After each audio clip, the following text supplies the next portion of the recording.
Hello everyone. Welcome back to our YouTube channel RNCC Nursing Online Coaching and Online Test Series.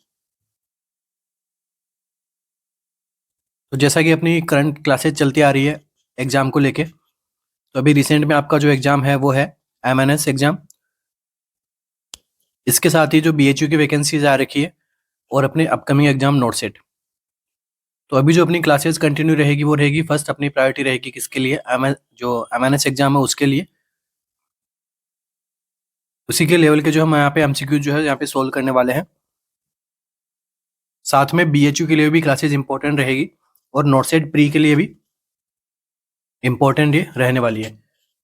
तो till exam ये classes जो continue रहेगी अपने YouTube session, यहाँ पे अपन यहाँ पे क्या करेंगे, एमसीक्यू सेशन डेली अपन यहाँ पे सोल्व करेंगे कुछ सिलेक्टेड एमसीक्यूज जो प्रीवियस ईयर एग्जाम में पूछे जा चुके हैं उनको।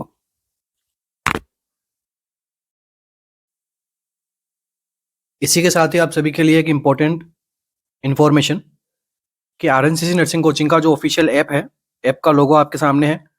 तो इस ऐप के अंदर आपको जो क्या मिलेगा, MNS exam special 40 model test paper आपको यहाँ पे सोल्व करने को मिलेंगे, जिसके अंदर daily 1 live model test paper यहाँ पे जो है वो हम कंडक्ट करवा रहे हैं based on MNS exam pattern. ठीक है, स्पेशली ये किसको टारगेट रहेगा, अपने MNS एग्जाम के पैटर्न को ये टारगेट रहेगा। तो जो भी स्टूडेंट्स है, जो भी जो है इसकी प्रिपरेशन कर रहे हैं MNS की, वो जरूर एक बार इसको यहाँ पे कंसिडर कर सकते हैं। और आपका जो किस प्रकार से आपकी प्रिपरेशन है, सेल्फ इंट्रोस्पेक्शन आप कर सकते हैं इससे। ठीक है, रियल टाइम एग्जाम यहाँ पे एक्सपीरियंस आपको दिया जाएगा। और इंपॉर्टेंट क्या है, based on MNS exam pattern, जो आपका एग्जाम पैटर्न यहाँ पे सिलेबस में दिया गया है उस प्रकार से हम यहाँ पे क्या करेंगे, टेस्ट कंडक्ट करवाएंगे। डेली 1 टेस्ट मिलेगा आपको यहाँ पे। ठीक है, टोटल कितने मिलेंगे, 40 मॉडल टेस्ट पेपर आपको यहाँ पे देखने को मिलेंगे। काफी सारे बच्चों ने एनरोल किया है, तो आप भी उनमें आके अपनी लाइव रैंकिंग देख सकते हैं, आप कहाँ स्टैंड करते हो। ओके, इसके अंदर होगा क्या, daily 1 live pre MNS exam रहेगा, 150 MCQs आपको यहाँ पे देखने को मिलेंगे। साथ में basic nursing, clinical speciality, general intelligence के MCQ, इंग्लिश के यहाँ पे सेक्शंस इंक्लूड किए गए MCQ के अंदर। ठीक है, और मल्टीपल अटेम्प्ट्स यहाँ पे हो सकते हैं, अगर आप लाइव नहीं दे पा रहे हैं उसके बाद मल्टीपल अटेम्प्ट्स यहाँ पे अलग से दे सकते हैं। और इसके लिए आपको क्या करना पड़ेगा, हमारी ऐप के लिए, ऐप में आपको जाना पड़ेगा, वहां पर आपको ये सारा कोर्स वहां पे मिलेंगे। इसके अलावा और भी कोर्सेज हमने यहाँ पे लॉन्च कर रखे हैं नोट सेट के लिए, तो उन्हें भी आप कंसिडर कर सकते हैं अपनी प्रिपरेशन को और यहाँ पे इम्प्रूव कर सकते हैं। तो नेक्स्ट MCQ अपना,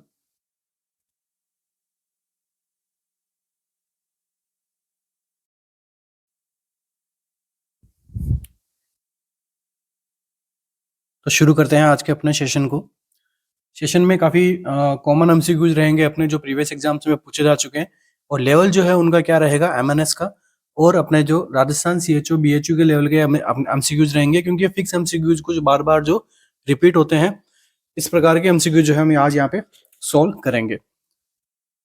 फर्स्ट MCQ अपना, the maximum volume of air that can be expired after a maximal inspiratory effort is called. आपसे डेफिनेशन पूछी गई है।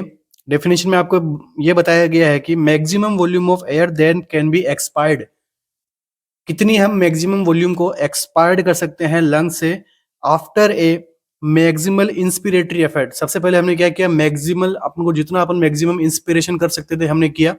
उसके बाद में हमने क्या किया, मैक्सिमम वॉल्यूम कितनी हम जो है वापस से उसको एक्सपायर्ड कर सकते हैं, इसे हम क्या कहेंगे, tidal volume, residual volume, vital capacity, या फिर फंक्शनल रेसिडुअल कैपेसिटी।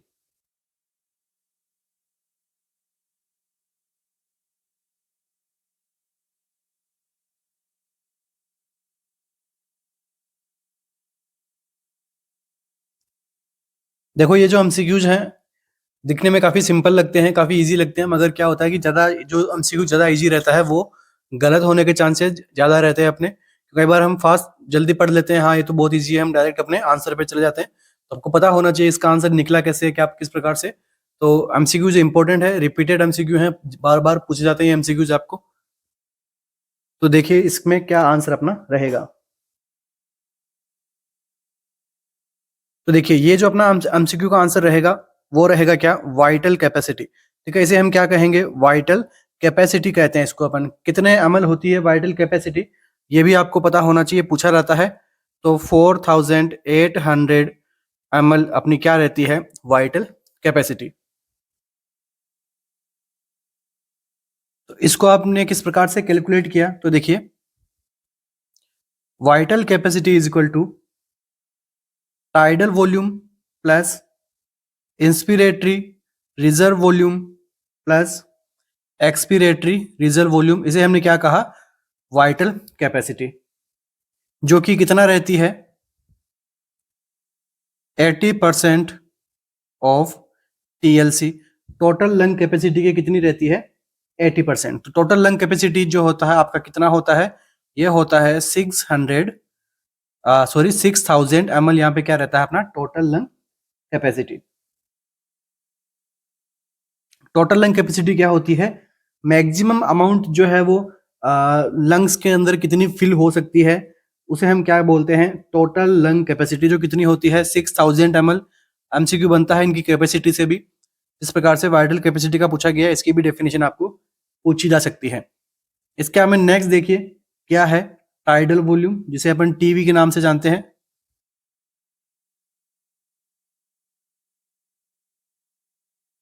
तो टाइडल वॉल्यूम क्या होता है,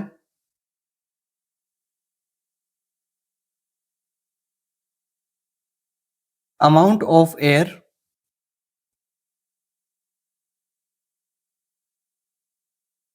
इंस्पायर्ड नॉर्मल, या फिर मैं कहूं रिलैक्स ब्रीथिंग,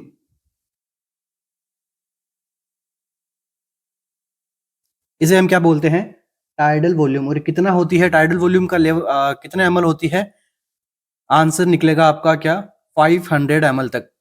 इनके आपको ये भी पता होना चाहिए टाइडल वॉल्यूम का जो है नॉर्मल वॉल्यूम कितना होता है। नेक्स्ट जो आपसे पूछा जाता है वो किसके बारे में पूछते हैं आपसे, आईआरवी के। आईआरवी को हम क्या बोलते हैं, inspiratory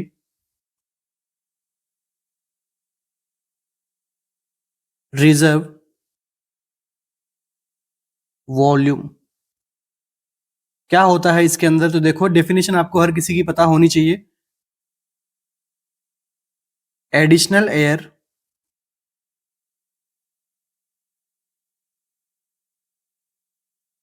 that can be forcefully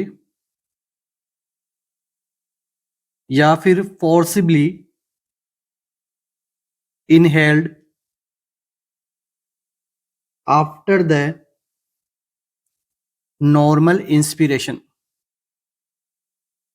जितना हम नॉर्मल इंस्पिरेशन करते हैं, फॉर एग्जांपल हमने टाइडल वॉल्यूम हमने इंस्पिरेशन में किया, नॉर्मल टाइडल वॉल्यूम होता है, नॉर्मल एकदम रिलैक्स में अपन जब इंस्पिरेशन करते हैं वो क्या आपका टाइडल वॉल्यूम। नॉर्मल इंस्पिरेशन के बाद भी अपन एडिशनल और कितनी एयर को इनहेल कर पाते हैं, उसे हम बोलते हैं इंस्पिरेटरी रिजर्व वॉल्यूम। ये कितनी होती है इसका भी आपको लेवल पता होना चाहिए, कितनी होती है, ये होती है 3100 ml तक। नेक्स्ट आपसे जो पूछी जाती है वो है ईआरवी, इसे हम क्या बोलते हैं, एक्सपिरेटरी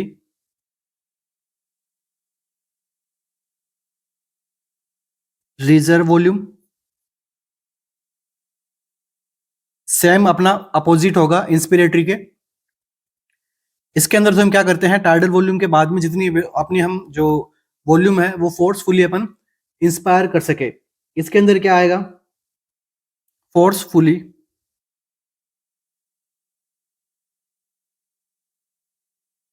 एक्सेल्ड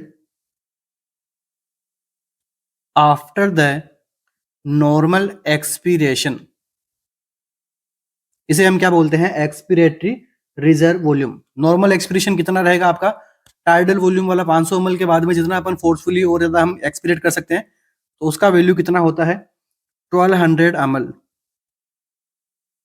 यहां तक इन सबकी डेफिनेशंस आपको पता होनी चाहिए, एमसीक्यू बना हुआ है इन टॉपिक में से। एंड नेक्स्ट आपसे जो पूछते हैं वो है आपका आरवी। आरवी क्या होता है, reserve volume.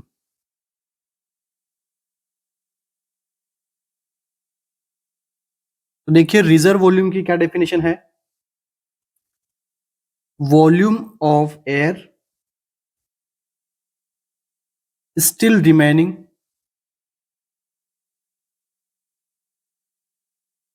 into lungs after expiratory reserve volume exhaled.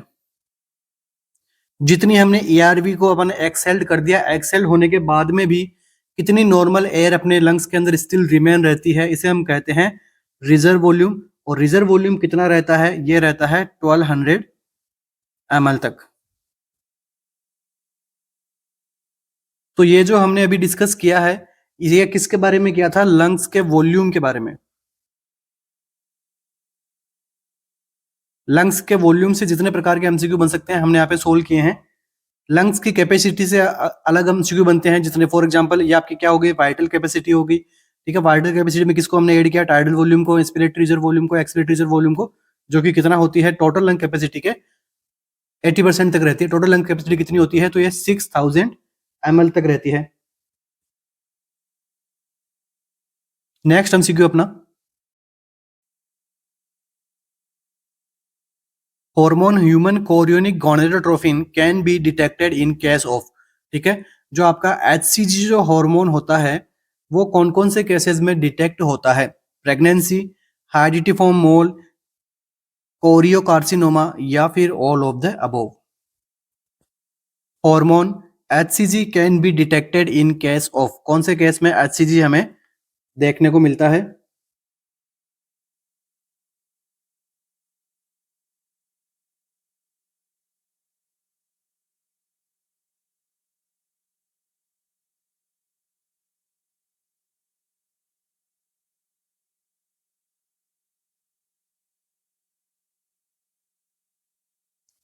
तो देखिए जो HCG का लेवल जो है कौन कौन से केसेस में डिटेक्ट होता है, तो ऑल ऑफ द अबव अपना क्या रहेगा यहाँ पे? करेक्ट आंसर रहेगा। अब सबसे पहले हम बात करते हैं अपनी प्रेगनेंसी से रिलेटेड कि प्रेगनेंसी में किस प्रकार से जो है वो ह्यूमन कोरियोनिक गोनाडोट्रोपिन हार्मोन यहाँ पे डिटेक्ट होता है, क्या इसका रोल होता है, इससे एमसीक्यू बनता है। तो देखिए HCG जो है सबसे पहले वो सीक्रेशन कहाँ से होता है इसका? सीक्रेशन कहाँ से होता है? तो ये होता है सिनसाइटोट्रोपोब्लास्ट से, या फिर मैं लिख सकता हूँ यहाँ पे क्या? ट्रोपोब्लास्ट। ठीक है, सिनसाइटोट्रोपोब्लास्ट या फिर ट्रोपोब्लास्ट से क्या होता है? HCG का सिक्रेशंस होता है। कब होता है? तो during the second week of the pregnancy. Pregnancy के सेकेंड वीक में जो है वो HCG का सिक्रेशन यहां से होना शुरू हो जाता है। ये क्या रोल करता है, इसका काम क्या है? यहां से भी एमसीक्यू बनता है। तो it maintain corpus luteum. Corpus luteum को क्या करता है? ये मेंटेन करने में काम आता है। कितने टाइम पीरियड तक? तो during first trimester. First trimester के बाद में जो है वो प्लेसेंटा फुल्ली यहाँ पे डेवलप हो जाती है। उसके बाद में प्लेसेंटा खुद से एस्ट्रोजन प्रोजेस्टेरोन रिलीज करके आगे के 6 मंथ तक जो है वो इस प्रोसेस को आगे बढ़ाती है।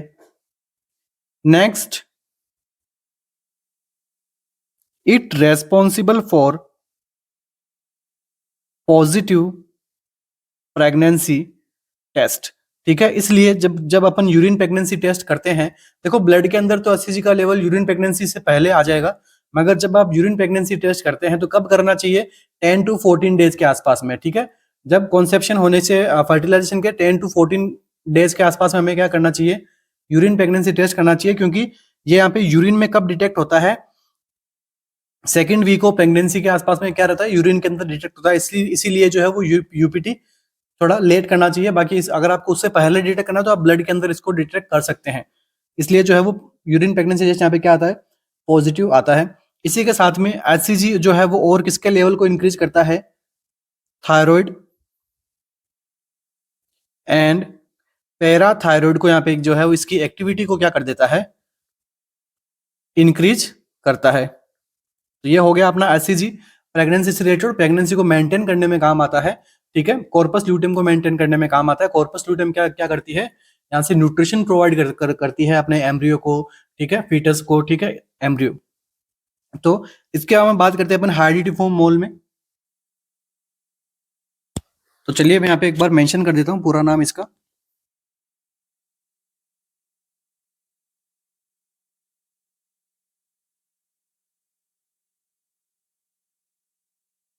आपको ऑप्शंस में इस प्रकार का मिलेगा, तो भी आप वहां पे इसी को करेक्ट करके आना। जो अपना हाइड्रेटिफॉर्म मोल होता है, ये किसका प्रॉब्लम होता है? ट्रोपोप्लास्टिक डिजीज होती है एक प्रकार से, ठीक है। इसीलिए इसके अंदर भी जो है किसका लेवल में बढ़ता है? आपका एचसीजी का लेवल यहाँ पर भी बढ़ा हुआ दिखाई देता है। नेक्स्ट, कोरियोकार्सिनोमा में भी एचसीजी का लेवल जो है वो बढ़ा हुआ दिखाई देता है। तो इसके लिए आपका ऑप्शन नंबर डी यहाँ पे क्या रहेगा? करेक्ट रहेगा। अब देखिए आपके एचसीजी से और क्या एमसीक्यू बन सकते हैं। आपके अगर नोट सेट से रिलेटेड अगर आप कर रहे हो तो आपको दो एमसीक्यू बताऊंगा मैं नोट सेट से रिलेटेड। तो देखिए प्री से रिलेटेड, क्योंकि वहां पर आजकल आपको कुछ नए एमसीक्यूज देखने को मिले हैं। चलिए, एचसीजी की मैं बात करूं तो एक किस नेचर का हार्मोन होता है? ये होता है आपका ग्लाइकोप्रोटीन हार्मोन। ग्लाइकोप्रोटीन नेचर का ये क्या रहता है? हार्मोन रहता है। इसकी दो यूनिट होती है, एक होती है अल्फा यूनिट, एक होती है बीटा यूनिट। मैं इतना ज्यादा डीप में नहीं पूछेगा आपसे। फंक्शंस की मैं बात करूं तो फंक्शंस में क्या रहता है? मेंटेन करता है कॉर्पस ल्यूटेम को। तो मैं कह सकता हूं ये क्या करता है? मेंटेन करता है प्रेगनेंसी को भी। अब देखिए यहीं से एक एमसीक्यू और बनता है, अगर फीमेल प्रेग्नेंट नहीं है और उसके कार्पस ल्यूटेम को कौन मेंटेन करता है? तो यहाँ पर आपका आंसर क्या आएगा? LH hormone, luteinizing hormone maintain करेगा कार्पस ल्यूटेम को, किसमें? नॉन प्रेग्नेंट फीमेल में। तो ये भी आपको जो है वो ध्यान में रखना है। सिक्रेशंस कब स्टार्ट होता है एचसीजी का? सिक्रेशंस होता है 8th डे आफ्टर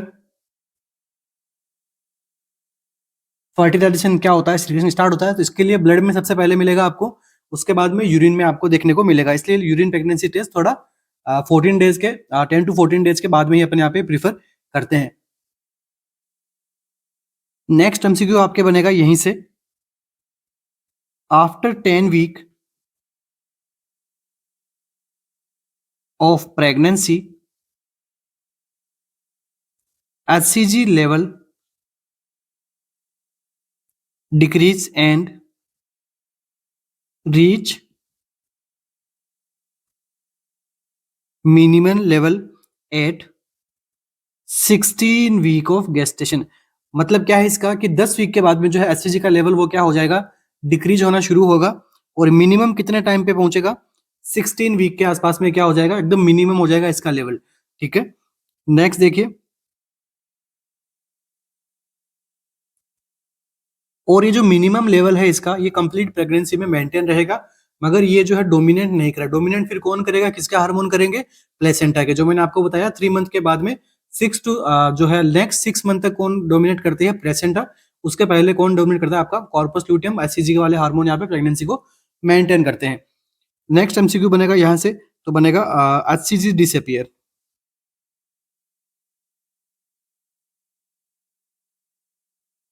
कब होता है एचसीजी डिसअपियर? तो देखिए फ्रॉम ब्लड, ब्लड से एचसीजी का लेवल एकदम डिसअपियर होना कब होता है? तो 2 वीक आफ्टर डिलीवरी। डिलीवरी के 2 वीक में ब्लड से कंप्लीटली रिमूव हो जाएगा। एंड फ्रॉम यूरिन, ये आंसर होगा आपका 2 डे आफ्टर डिलीवरी। ये दो एमसीक्यूज हैं, काफी अच्छे एमसीक्यू हैं, आ सकते हैं आपके प्री के अंदर। एक दो एमसीक्यू और बनते हैं आपके यहीं से, HCG disappear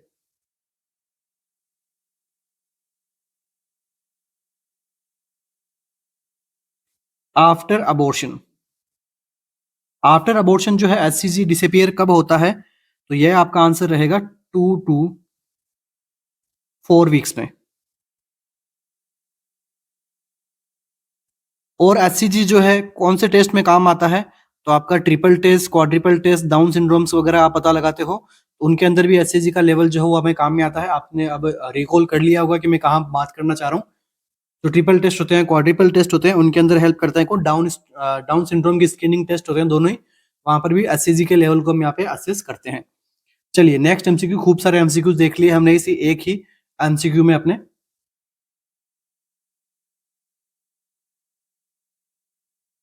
which drug is used into jaundice to decrease level of bilirubin. ठीक है, कौन सी ड्रग का यूज करेंगे हम जॉन्डिस में ताकि बिलिरुबिन का लेवल क्या किया जा सके? डिक्रीज किया जा सके। विटामिन के, पैनक्रियाटाइटिक एंजाइम, बाइल साल्ट या फिर फिनोबार्बिटॉन?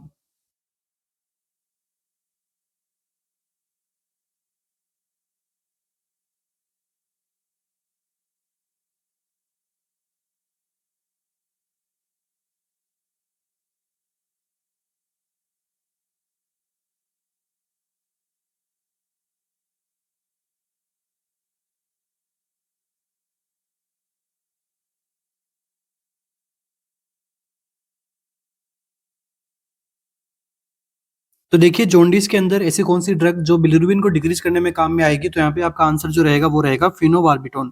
ठीक है, कौन क्या रहेगा? फिनोबार्बिटोन। अब फिनोबार्बिटोन क्या करेगी? फिनोबार्बिटोन करेगी increase synthesis of glucuronyl transferase enzyme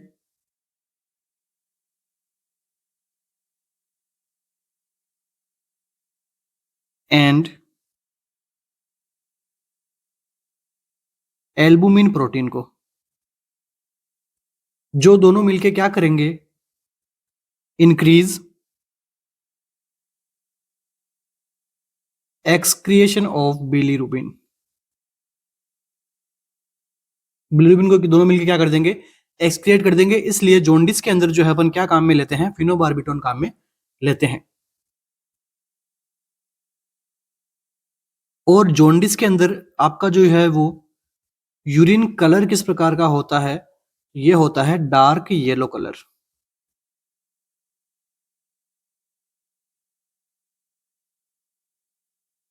इसके बाद में दो टाइप के और जॉन्डिस होते हैं, वो अपने बेबीज के अंदर होते हैं, न्यूबॉर्न के अंदर होते हैं, पैथोलॉजिकल और फिजियोलॉजिकल। ठीक है, तो इसके बारे में हम अभी यहाँ पे डिस्कस नहीं करेंगे। आपको अगर चाहिए उसके बारे में डिस्कशन तो आप हमें कमेंट बॉक्स के अंदर बता सकते हैं कि सर उसके बारे में पढ़ो, तो मैं आपको नेक्स्ट वीडियो के अंदर वो सब चीजें जो है यहाँ पे आपको सॉल्व करवा दूंगा। नेक्स्ट एमसीक्यू, क्योंकि उसमें क्या है, देखो जो फिजियोलॉजिकल होता है वो जो है वो 24 आवर्स से आ, बाद में जो है वो डेवलप होता है। और जो उसके रीजंस जो है वो बहुत हो सकते हैं। फॉर एग्जांपल जैसे आरबीसी के लाइफ स्पान जो है वो क्या रहता है? शॉर्ट रहता है बेबीज के अंदर। और जो हिपेटिक सिस्टम भी है वो प्रॉपर तरीके से डेवलप नहीं हो पाता है, इसलिए वो बिलिरुबिन के अपटेक को प्रॉपर तरीके से कैच नहीं कर पाता है। वो पुअर बिलिरुबिन अपटेक रहता है लीवर के अंदर। इसके अलावा जो इरिथ्रोपोइसिस भी जहाँ पे जो इनफेक्टिव होते हैं बच्चों के अंदर, इस वजह से जो है वो वहाँ पे जॉन्डिस डेवलप होता है। और विद इन 24 आवर डेवलप होने वाला उसे अपन क्या बोलते हैं? पैथोलॉजिकल होते हैं। डार्क स्टेन वहाँ पे बॉडी के ऊपर आपको देखने को मिलते हैं। इस प्रकार के साइन सिम्टम्स आते हैं उसके अंदर। तो आपका 15 से 20 मिनट का टॉपिक है पूरा कंप्लीट। तो मैं चाहता कि अपने एमसीक्यू सेशन के अंदर उसको मैं कंप्लीट यहाँ पे डिस्कस करूँ। कभी उसका एमसीक्यू हम देखेंगे तो वहां पर मैं उसको जैसे शॉर्ट रिव्यू के अंदर अभी मैं आपको हर कुछ सब कुछ बताते बताते हुए चलता हूँ, तो वहां पर मैं वो सब चीज आपको बताऊंगा। ऐसा मेरा कंप्लीट पहले यूट्यूब के ऊपर पढ़ाया हुआ है topic. The phenomena of Mittelschmerz indicate. Mittelschmerz जो है वो क्या इंडिकेट करता है? मेंस्ट्रुएशन को, ओवुलेशन को, इम्प्लांटेशन को, या फिर फर्टिलाइजेशन को? तो देखिए मिटेल्स मर्स क्या होता है? एक प्रकार से साइन होता है जो किसमें आपको दिखाई देगा। क्या रहेगा अपना आंसर यहाँ पर? ये मिटेल्स मर्स साइन के बारे में पढ़ा हुआ होगा, ओबीसी के अंदर पढ़ते हैं अपन ये, ओबीसी सब्जेक्ट के अंदर।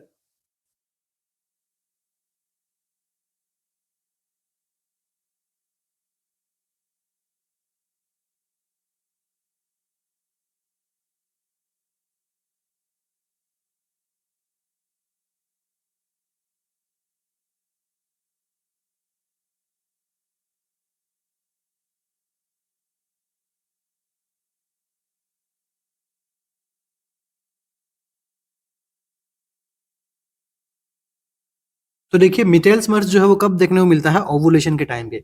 ओवुलेशन के टाइम पे जब मेम्ब्रेन रेप्चर होती है तो वहां पर जो है वो पेन देखने को मिलता है फीमेल को। उस साइन को हम क्या कहते हैं? मिटेल्स मर्स साइन कहते हैं।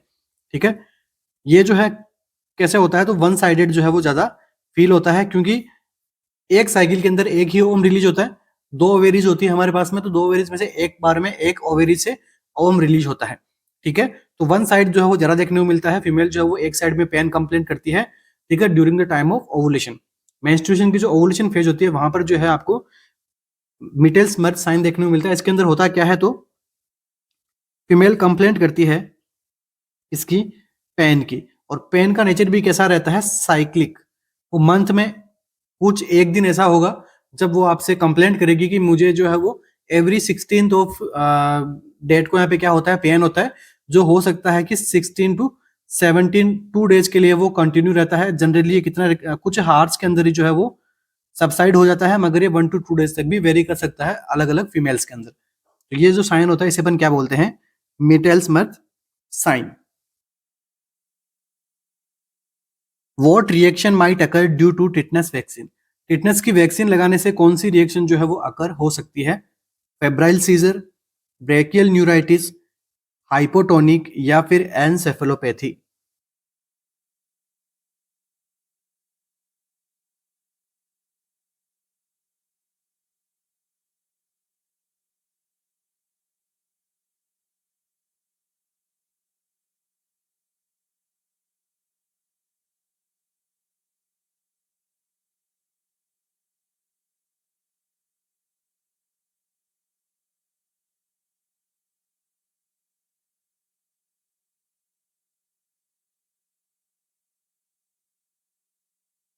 क्या रहेगा अपना यहाँ पे आंसर?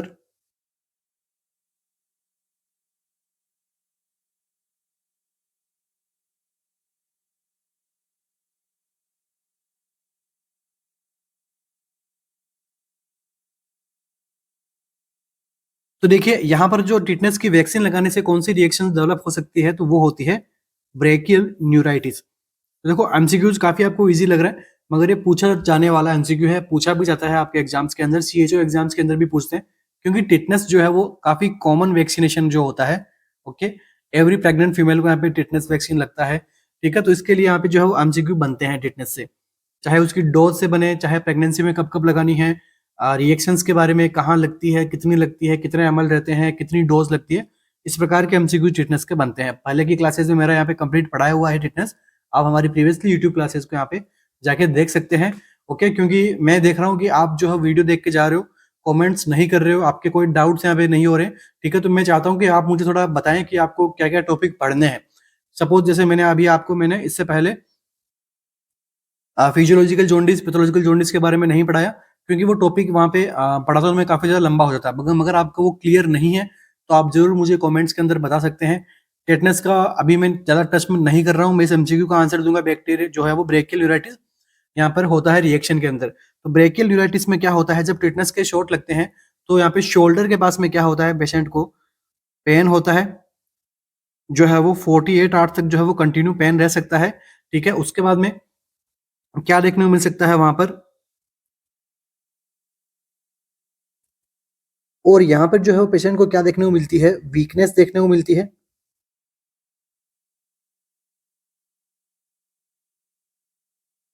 मसल वेस्टिंग भी यहाँ पे, जिस एरिया के अंदर इंजेक्शन लगता है उस एरिया से वहां पर मसल वेस्टिंग भी देखने को मिल सकती है। तो ये जो कॉम्प्लिकेशन है किसकी वजह से होती है, टिटनस टॉक्सोइड का यहाँ पे क्या आता है, एडवर्स रिएक्शन। इसे हम क्या बोलते हैं, ब्रेकियल न्यूराइटिस। तो 2 to 28 डेज तक जो है वो ये डेवलप हो सकता है। मैनेजमेंट कैसा रहेगा इसका,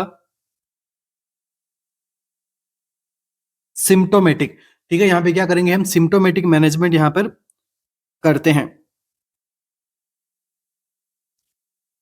समटाइम पेशेंट फील करता है कि उसको यहां से क्या हो गया है, सेंसरी लॉस। चलिए नेक्स्ट एमसीक्यू। आजकल जो प्रेगनेंसी के अंदर टेटनस से रिलेटेड डोज लगती है उसे हम क्या बोलते हैं,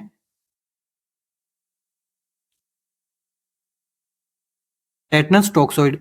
चलिए मैं यहाँ पे थोड़ा सा इसको डिस्कशन कर देता हूँ, कितना डोज लगता है यहाँ पे, तो 0.5 ml लगता है। रूट क्या रहता है इसका, आईएम रहता है। साइट क्या रहती है, तो अपर आर्म यहाँ पे क्या रहती है, साइट रहती है।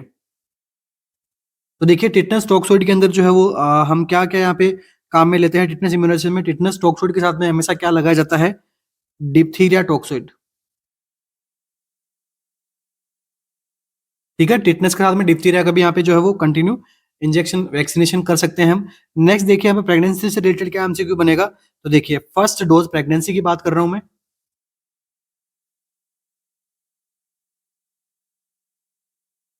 फर्स्ट डोज हम कब लगाएंगे? Early in pregnancy.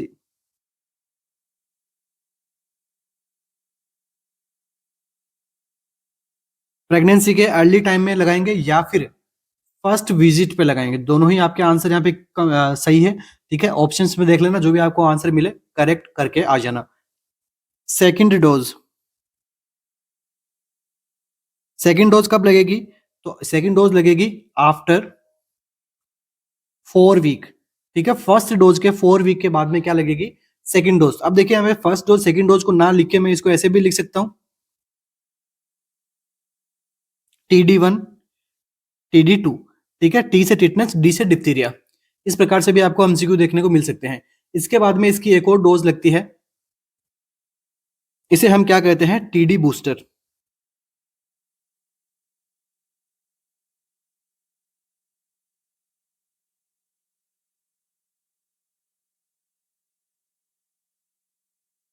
TD booster में क्या लगता है, ये कब लगती है? सबसे पहले तो ये लगाई जाती है थर्ड ट्राइमेस्टर के अंदर। अब यहां से एक और एमसीक्यू बनता है आपका, उसकी मैं लैंग्वेज में यहाँ पे लिख रहा हूं। If pregnancy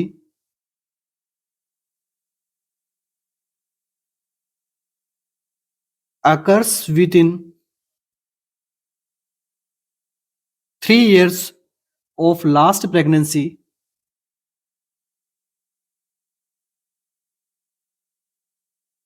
and 2 TD dose were, वहां पर 2 TD की डोज जो हो क्या हो चुकी है? रिसीव्ड हो चुकी है। ध्यान से देखिएगा मैं क्या लिख रहा हूं यहाँ पे, बूस्टर डोज की मैं बात कर रहा हूँ। बूस्टर डोज तो कब लगनी चाहिए? थर्ड ट्राइमेस्टर में लगानी है हमें, सबसे पहली बात तो ध्यान में रखनी है। अब इसकी भी लगाने की कुछ कंडीशंस होती है। अगर प्रेगनेंसी जो है वो लास्ट 3 साल में हो चुकी है, इससे पहले की प्रेगनेंसी कब थी? लास्ट 3 साल के अंदर अंदर थी, और ये करंट प्रेगनेंसी और लास्ट प्रेगनेंसी को कंप्लीट 3 साल नहीं हुए हैं अभी तक। ठीक है, 3 ईयर नहीं हुए लास्ट प्रेगनेंसी को, और उसकी लास्ट प्रेगनेंसी के अंदर कंप्लीट डो आपकी टिटनेस के यहाँ पे कंप्लीट डोज लग चुकी है। ठीक है, तो यहाँ पर जो है आपको केवल और केवल क्या लगाना है? टिटनेस बूस्टर लगाना है। No need of TD1 and TD2। ठीक है, टिटनेस यहाँ पे फर्स्ट और जो सेकंड डोज के यहाँ पे नीड नहीं है, केवल आप बूस्टर डोज लगा सकते हैं यहाँ पे। ठीक है, तो ये बात ध्यान में रखना, एमसीक्यू यहाँ से भी पूछा जा चुका है। तो यहाँ तक किसी का कोई डाउट नहीं रहना चाहिए।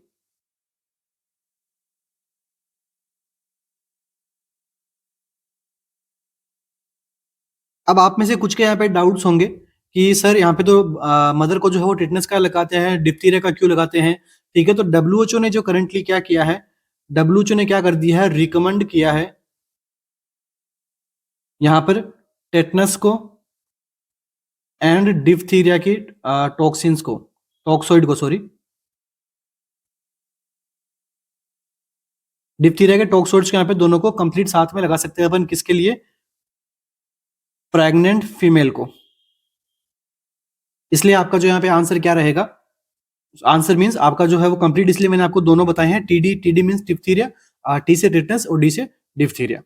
यहां तक किसी को डाउट नहीं होना चाहिए। नेक्स्ट एमसीक्यू जो है आपका, ब्रेकियल न्यूराइटिस होने के चांसेस यहाँ पे होते हैं टिटनेस टॉक्सोइड के, टिटनेस के वैक्सीनेशन से।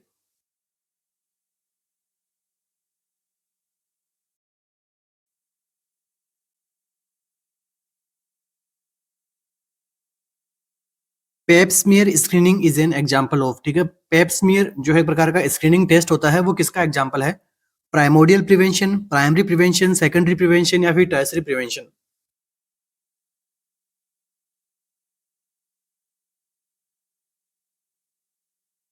पेप्समियर जो है वो कौन सी प्रिवेंशन का एग्जाम्पल होता है?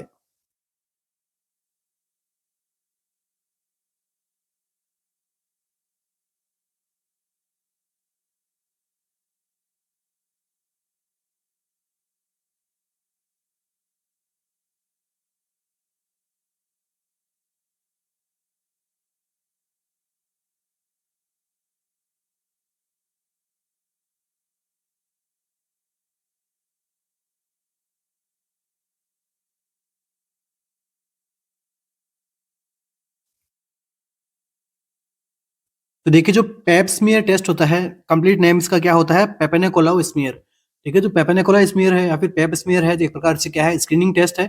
कौन सा लेवल ऑफ प्रिवेंशन के अंदर हमें देखने को मिलता है, तो आपका आंसर जो है क्या रहेगा, सेकेंडरी प्रिवेंशन। ठीक है, जितने भी डायग्नोस्टिक यहाँ पे टेस्ट होते हैं, किसमें होते हैं, इवोल्यूशन, डायग्नोस्टिक इवोल्यूशन करना हो, कौन से प्रिवेंशन में करेंगे, सेकेंडरी प्रिवेंशन में। ठीक है, टर्सरी के अंदर उसका ट्रीटमेंट होना शुरू हो जाएगा, इसलिए तो आपका आंसर क्या रहेगा यहाँ पे, सेकेंडरी प्रिवेंशन।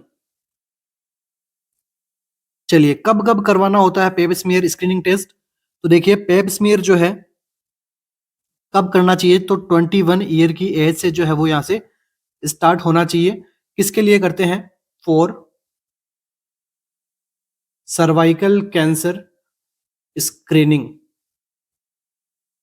सर्वाइकल कैंसर की स्क्रीनिंग करने के लिए हमें क्या करना चाहिए, पेप स्मीयर टेस्ट करना चाहिए। 21 ईयर पे अगर पेप स्मीयर टेस्ट करवाया नॉर्मल है, तो उसके बाद में हमें क्या करना है, repeat every 3 year. Every 3 year से हमें क्या करना है, यहाँ पर रिपीट करना है। कब करना है, टिल एज ऑफ 30 ईयर तक। ये कुछ एमसीक्यूज यहाँ पे बना हुआ है कि रिपीट कितने टाइम से करना होता है पेप स्मीयर को, तो यहाँ पे आंसर क्या रहेगा आपका, 30 ईयर। 30 ईयर के बाद में आपको क्या करना पड़ेगा, तो देखिए यहाँ से भी तो पूछ सकता है एग्जाम में, सर्वाइकल कैंसर तो आगे भी हो सकता है, रिस्क तो आगे भी रहेगी। तो देखिए 30 ईयर के बाद में जो है वो क्या करना होगा आपको, तो आफ्टर 30 ईयर हमें क्या करना है, Pap smear plus HPV, human papilloma virus, किसके लिए रिस्पॉन्सिबल होता है, सर्वाइकल कैंसर के लिए। तो एचपीवी डीएनए टेस्टिंग करवानी पड़ती है साथ में। ठीक है, आफ्टर 30 ईयर हमें क्या करना होगा, पेप स्मीयर टेस्ट के साथ में एचपीवी डीएनए टेस्टिंग भी करवानी होती है। तो ये आपका यहाँ पे बेस्ट आंसर रहेगा। और ये अगर यहाँ पर नॉर्मल रहती है, नॉर्मल रहने के बाद में इसको भी क्या करना होता है, रिपीट करना होता है। तो 5 ईयर के बाद में इसको हमें क्या करना होता है, एवरी 5 ईयर रिपीट करना होता है। और ये जो स्क्रीनिंग टेस्ट है कितने ईयर तक रहेगा, 65 ईयर तक। अगर फीमेल एचआईवी पॉजिटिव है, तो उसको जो है वो कब करना होगा, एनुअल स्क्रीनिंग। ये एमसीक्यू पूछा जा चुका है। अगर फीमेल की हिस्टेक्टोमी की जा चुकी है, तो हिस्टेक्टोमी करने के बाद में पेप स्मीयर वगैरह करवाने की, किसी भी प्रकार का स्क्रीनिंग टेस्ट करने की यहाँ पे नीड नहीं है। ये एमसीक्यू एक और बनता है आपका कि after HPV vaccination plus screening should B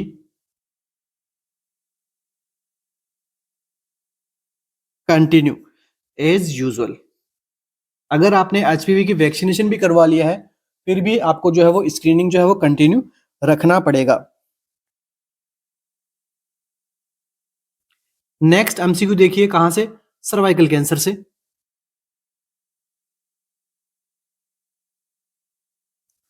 तो सर्वाइकल कैंसर में हमने क्या किया, पेप स्मीयर टेस्ट किया। तो सर्वाइकल कैंसर जो है वो सबसे ज्यादा कहां पर होता है, तो देखिए most common site for cervical cancer कहां पर होता है, सीधा सीधा एमसीक्यू है, क्या आंसर रहेगा आपका, ट्रांसफॉर्मेशन जोन।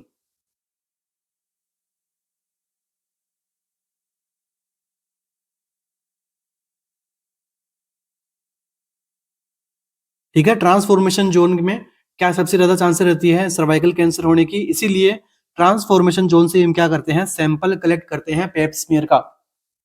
ये भी आपको ध्यान में रखना है, ऐसे आपसे पूछ ले कि पेप स्मीयर सैंपल लेना है, आपको कहां से लोगे, अलग अलग जोन के आपको नाम दे दिए वहां पे।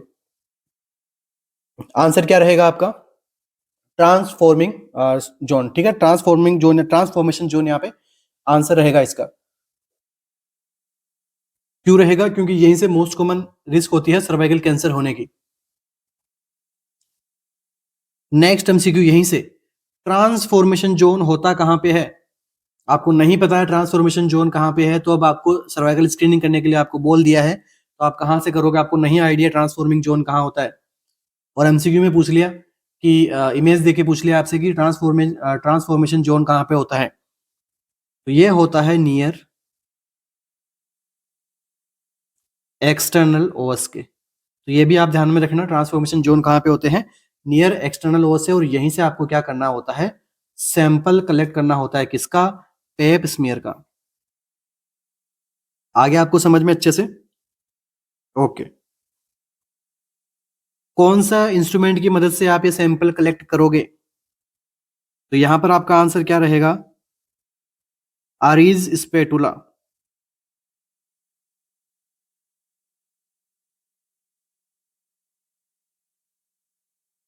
अगर यहां पर पेप स्मीयर की रिपोर्ट नॉर्मल आई है तो आपको रिपीट करना होगा कब, एवरी 3 ईयर से 30 ईयर की एज तक। बाद में जो है होता है, ये मैंने आपको सबको समझा दिया है। अगर यहाँ पर रिपोर्ट जो कैसी आती है, अब नॉर्मल आती है, तो आपको क्या करना पड़ेगा, क्योंकि पेप स्मीयर तो कंफर्मेटरी टेस्ट है नहीं, पेप स्मीयर तो एक प्रकार से स्क्रीनिंग टेस्ट है। तो आपको अभी यहाँ पे क्या करना होगा, कंफर्मेटरी टेस्ट क्या होता है सर्वाइकल कैंसर का, तो ये आपका आंसर रहेगा कोल्पोस्कोपी।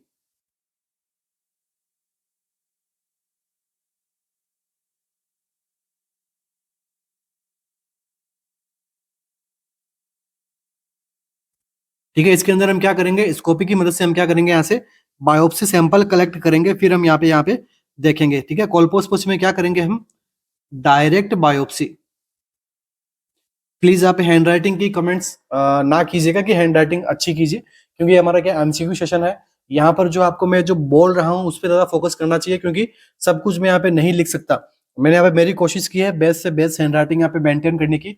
ये सब चीजें पॉसिबल होती है अपनी थियोरी क्लासेस के अंदर, या फिर जो रेगुलर बैच चलता है अपना, वहां पर ये सब चीजें पॉसिबल होती है। एमसीक्यू सेशन के अंदर ये सब चीजें पॉसिबल नहीं होती है, क्योंकि कम टाइम पीरियड के अंदर आपको, मेरा टारगेट रहता है कि ज्यादा से ज्यादा आपको एमसीक्यू दी जाए।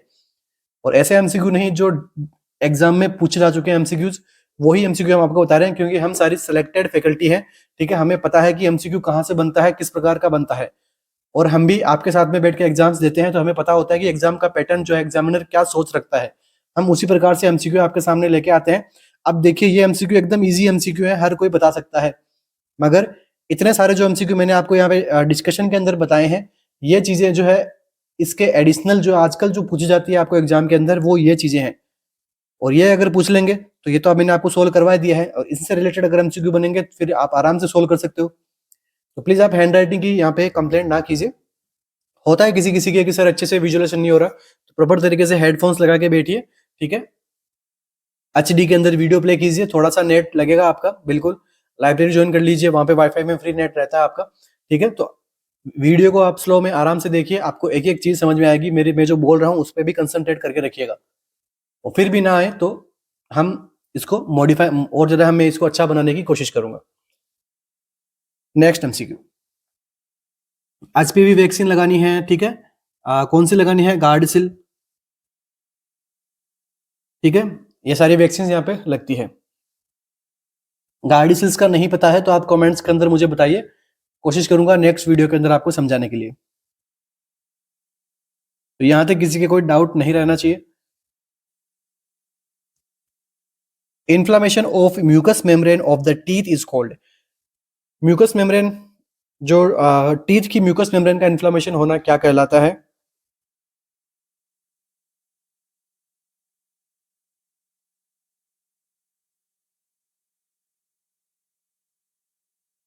क्या कहेंगे म्यूकस मेम्ब्रेन की टीथ को, जो टीथ के ऊपर सराउंडिंग जो म्यूकस मेम्ब्रेन रहती है उसके इन्फ्लामेशन को हम क्या कहेंगे, स्टोमाटाइटिस, जिंजिवाइटिस, हेलिटोसिस, या फिर चिलोसिस।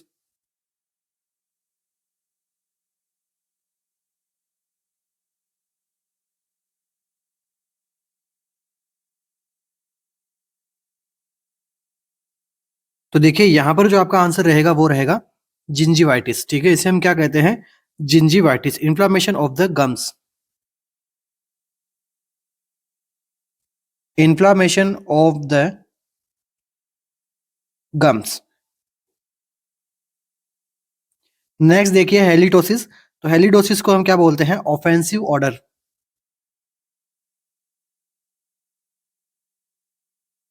अपने मुंह में से अगर गंदी स्मेल आती है उसे हम क्या कहते हैं, हेलिटोसिस। ऑफेंसिव स्मेल का आना हम क्या कहते हैं? हेलिटोसिस। चिलोसिस के अंदर क्या होता है? लिप्स की यहाँ पर प्रॉब्लम होती है क्या? चिलोसिस इसके अंदर क्या होते हैं? लिप्स के एंगल के आसपास में क्या होते हैं? कट्स लग जाते हैं, ठीक है? या मैं कह सकता हूँ कि फिशर्स बन जाते हैं। डेवलप फिशर्स में ये क्यों होता है चिलोसिस? तो ड्यू टू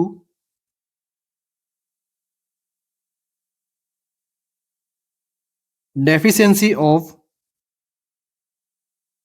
विटामिन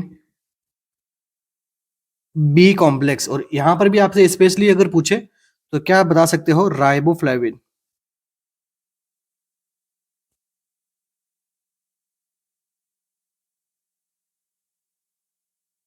स्टोमाटाइटिस के अंदर क्या होते हैं? ओरल शोर यहाँ पे बन जाते हैं, जो क्या होते हैं? पेनफुल होते हैं। इसी कंडीशन को हम क्या कहते हैं? स्टोमाटाइटिस। ओरली कुछ यहाँ पे पेनफुल कंडीशन हो म्यूकस मेम्ब्रेन से रिलेटेड, उसे हम क्या बोलते हैं? स्टोमाटाइटिस। यहाँ पर फिर हमें क्या लेनी पड़ेगी? एंटीबायोटिक्स यहाँ पे लेनी पड़ेगी। Excessive secretion of vasopressin is responsible for which of the following disorder? Vasopressin का एक्सेसिव सिक्रेशन होना कौन सी डिसऑर्डर के लिए रेस्पॉन्सिबल है? Diabetes insipidus, SIADH, causing syndrome या फिर एडिसन्स क्राइसिस। क्या पूछा है आपसे वेजोप्रेसिन से रिलेटेड कि वेजोप्रेसिन अगर ज्यादा सिक्रेशन हो रहा है तो यहाँ पर आपको कौन सी कंडीशन दिखाई देगी?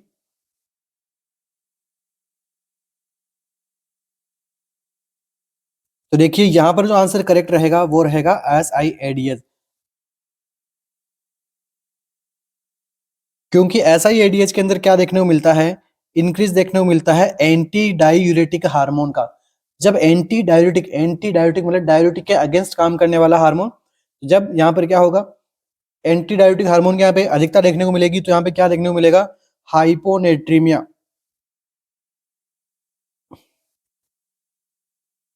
हाइपोनेट्रीमिया देखने को मिलेगी। फ्लूइड वॉल्यूम बॉडी के अंदर बढ़ेगा तो क्या होगा? वेट गेन होगा, ठीक है? यूरिन आउटपुट यहाँ पे कम देखने को मिलेगा और वेट गेन होगा। बॉडी के अंदर फ्लूइड वॉल्यूम बढ़ेगा तो क्या होगा? हाइपर टेंशन देखने को मिलेगा। और साथ में क्या देखने को मिलेगा? तो टेकिकार्डिया। किसके अंदर? SIADH के अंदर। इसी के अपोजिट जो होता है वो होता है डायबिटीज इंसिपिडस, ठीक है? दोनों में सिम्टम्स यहाँ पे अपोजिट कर दो, एक दूसरे आपके आंसर्स निकल आएंगे।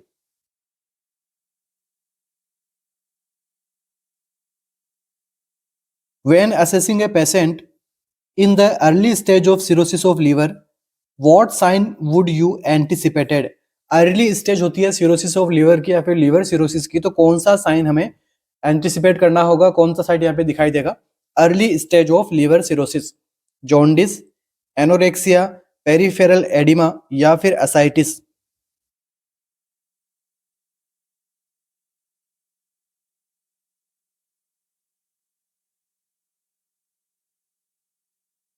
क्या आंसर रहेगा? देखिए ये जो एमसीक्यूज हैं या फिर इनके टॉपिक्स हैं, मैं चाहूंगा कि एक बार खुद से आप सभी इनका रिवीजन करें अपने नोट्स में से या फिर जहां से भी आप कर पाओ, ठीक है? ताकि आपको इसकी क्लियरिटी मिले। जो जो एमसीक्यूज मैं यहाँ पे डेली आपको पढ़ा रहा हूँ, आपको जो टॉपिक्स मैं यहाँ पे पढ़ा रहा हूँ वो टॉपिक्स आपको अपने नोट्स में से भी देखने हैं, ताकि आपको और अच्छे से वो टॉपिक क्लियर हो जाए, आपके किसी प्रकार का डाउट ना बचे। तो देखिए अर्ली सिम्टम पूछा है आपसे, अर्ली स्टेज के अंदर अर्ली सिम्टम क्या आएगा? तो ये आता है आपका एनोरेक्सिया, ठीक है? भूख लगना कम हो जाएगी पेशेंट के, तो वो क्या होता है? एनोरेक्सिया कहते हैं हम। और यही यहाँ पे अर्ली साइन सिम्टम्स के अंदर हमें देखने को मिलेगा क्या? एनोरेक्सिया। लीवर सिरोसिस के अंदर या फिर हेपेटाइटिस में भी यही साइन सिम्टम्स हमें देखने को मिलता है।